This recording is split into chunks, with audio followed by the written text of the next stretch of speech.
May babala ang Food and Drug Administration sa publiko kaugnay ng mga food supplement na ibinibenta sa merkado. Huwag bumili ng hindi rehistrado.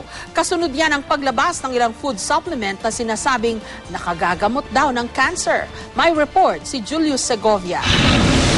Nadiskubre ng Food and Drug Administration o FDA, nakalat pa rin sa merkado ang mga direhistradong food supplement. Tulad ng Aro Baro Churro Organic Tea, Aro Guyabano Tea, at Aro Baro Churro Guyabano Capsule. Pag hindi rehistrado kasi ang isang produkto, ay wala tayong kasiguruhan, delikado.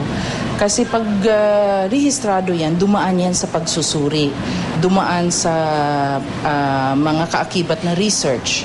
Ayon sa FDA, kapag food supplement, dapat may katagang no therapeutic claim sa harapan ng bote. Pero sa labeling ng bote ng Aro Baro Churro Guyabano Capsule, nakasaad na nakakagamot daw ito ng cancer at 10,000 beses pa raw na mas magaling kumpara sa chemotherapy. Ang isang food supplement ay hindi pwedeng mag-claim. Kaya una, talagang hindi siya pwede. Hindi yan i-approve namin kasi the way how the company is claiming ay nakaka-cure siya ng cancer at 1,000 beses pa. So hindi talaga siya pwede. Payo ng FDA, tingnang mabuti ang packaging ng food supplement at i-check ang label at product name. Dapat may food registration at lot numbers, pati expiry date. Nakasulat din dapat ang pangalan at address ng manufacturer at distributor.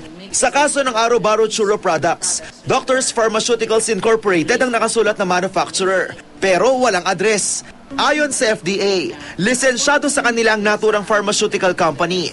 Kaya posibleng nagamit lang din umano ang pangalan ng kumpanya, pero tuloy ang investigasyon. Malaki ang penalty for violations depending on the gravity na makita na ating legal. Possibilities of administrative sanction from 50,000 above. Tapos meron pang mga ibang legal remedies na pwedeng gamitin ng ating opisina. Tinawagan namin ang numero ng Doctors Pharmaceuticals Incorporated. Tumanggi silang magpa-interview, pero sinabi ng nagpakilalang general manager ng kumpanya na tumanggi namang magpakilala. Wala silang Guyabano-based products. Gayunman, nakipag-ugnayan na rin daw sila sa FDA kaugnay nito. Sinikap din naming puntahan ang address ng Doctors Pharmaceuticals Incorporated sa Bikutan, Taguig. Pero bigo kaming mahanap ang gusali ng kumpanya.